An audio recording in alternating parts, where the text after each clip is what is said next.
Outbreak Epidemic. We're on the Nintendo Switch. This is an action-focused co-op survival horror game that is kind of similar to Resident Evil. You're blasting away zombies, finishing light objectives, and generally trying to continue to survive. So with this being on the Nintendo Switch, they are actually releasing a number of the games because this is part of a franchise of sorts. You know, there's been a number of releases within this series. I played one on Xbox years back and I wasn't too happy with it, and that's kind of the case here again. So this can be played alone or it can be played in local two-player co-op. There are a number of campaign missions that you can work through, and also some sort of experimental missions, and finally the onslaught mode, which is what you're briefly seeing here at the start. So that is wave-based survival, and you're kind of a set area that's been split off from the campaign and the experimental modes, and then we'll show off a bit of the starting sort of initial campaign area. So there's not really a lot to this. It sounds like there's a lot, but the campaign is kind of short, as are the experimental modes. The levels really aren't too long. You're basically going around trying to figure out how to continue and progress. It's very linear in nature. You get some areas which are a little bit larger, but it's very much a linear setup. And then you just kind of have all these weapons on the ground. You pick them up. It's really awkward to do inventory management in this one. Was not a fan of it, especially on the Joy-Cons. And like I was saying, like right here, there's very light interactions in regards to solving certain things like combination locks and putting certain items on items, and you can do some combinations in regards to like your health resources and stuff. So that's interesting. But again, the inventory management feels really unnatural, as does the layout for the buttons and stuff. It's just weird. Every time I go through stuff, I just constantly feeling, a slight level of confusion in regards to the setup of what you're, reloading, unloading, handling everything. It's just not very smooth. And the game itself isn't very smooth. It doesn't really run that well. There's lots of hiccups, and it really needed more polish. It doesn't look good on the Switch. You can really see the jaggedy edges in the loading. It's dark, right? But it's still not really loading much in the distance. You kind of see like pop in as you go through the area. And it's just got all these like little minor polish bugs that kind of detract from the experience. I do appreciate what they're going for with this game. It's obviously a smaller scale development. So I guess like to a degree, some of this is impressive. I gotta say, effort-wise, it's impressive. But there's been a number of these, and I played, I'm pretty sure, a different version of this back in the day. Not this one, but another one of them. And that one wasn't very good either, and this one wasn't very good. So I might check out the other ones if people show interest in this series, just to kind of give you more thoughts on the different games.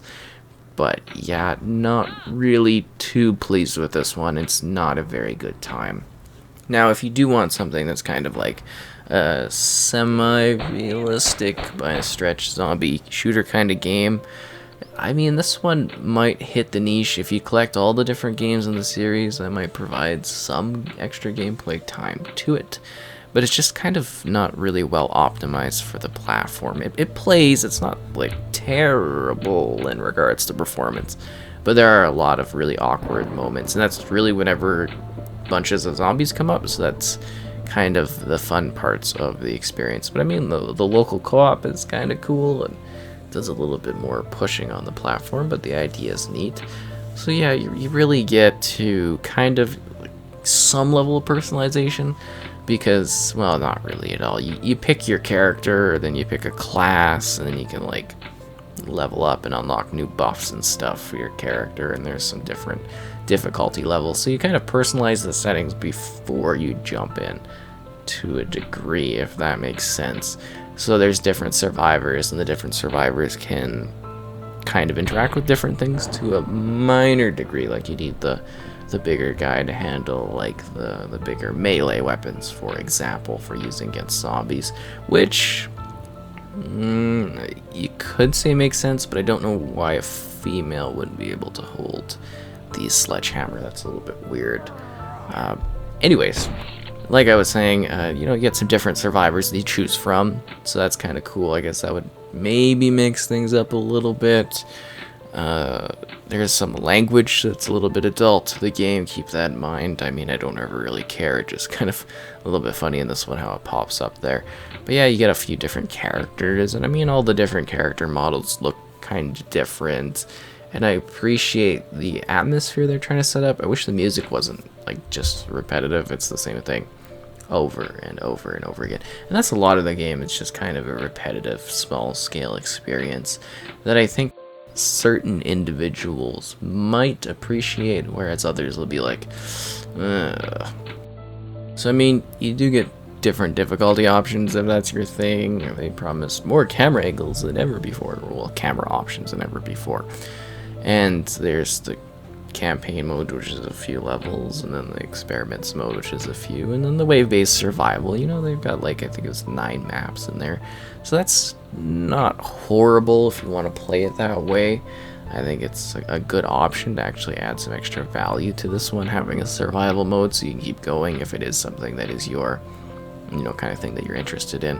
But it's not really like a well set up survival mode. It's like just like, oh, a new wave or horde is coming in, and then you just gotta deal with it. There's no like sort of like indication of, hey, this is the round, here's how many you gotta kill, this is how many rounds you gotta play. You know what I mean? It just like, there's all these little smaller parts to it that don't quite add up for a necessarily compelling experience, at least in my opinion. I just wasn't too thrilled by anything here. I thought it was kind of awful generally overall.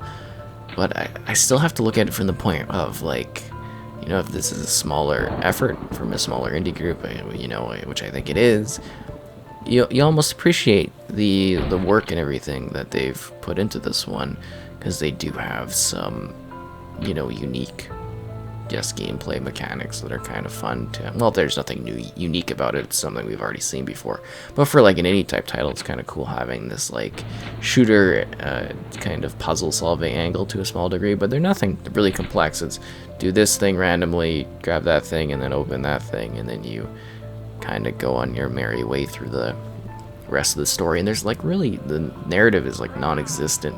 You can read like little books and stuff that you find laid out everywhere. Everything's just kind of lazily placed too. That's what I felt like. Just a lot of really half measures with this one, and it doesn't necessarily lead to a compelling time, but that's really all I have thought-wise on this one. I don't think it's good. I might see the others and give thoughts on them though, because those could be interesting, and maybe people will have interest in this series. I have no idea. It's done well enough to get ported, and it's done well enough for them to be multiple entries in this one.